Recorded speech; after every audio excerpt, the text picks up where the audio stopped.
मुल्क के अंदर सियासी इस्तेहकाम जो है वही ज़मानत हो सकता है इकनॉमिक स्टेबिलिटी की, लेकिन वो आने को नहीं दे रहा। और इस वक्त इमरान खान साहब का जो फैसला है, अगर जो तहरीक इंसाफ के पॉइंट ऑफ व्यू से वो लॉन्ग मार्च से हज़ार दर्जे बेहतर फैसला उन्होंने किया कि हुकूमत को जनरल इलेक्शन में मजबूर कर दिया जाए, पंजाब और केपी की हुकूमतों को तोड़ के, असम्बलियों को तोड़ के।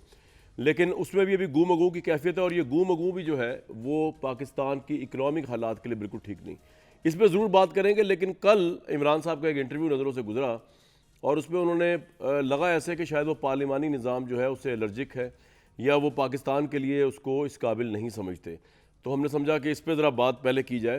उन्होंने कहा क्या एग्जैक्टली पार्लिमानी निज़ाम के हवाले से। इससे पहले भी जब वो प्राइम मिनिस्टर थे, वो चाइना का सदारती निज़ाम या सऊदी अरब का जो एक अथॉरिटेटिव सिस्टम है उसकी बहुत तारीफ़ करते रहे।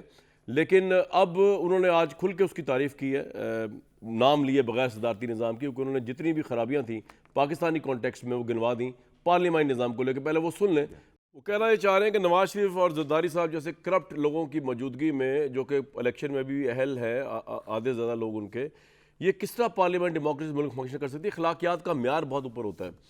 अब इस पर खैर परखा तो इमरान साहब को भी जा सकता है, लेकिन मैं चाहूँगा कि मेरे बजाय जो है, जो आज के जो हमारे गेस्ट हैं, वो क्योंकि पॉलिटिशियंस नहीं हैं, तो वो ज़्यादा अच्छा एक मुझे हमें इंसाइट दे सकते हैं।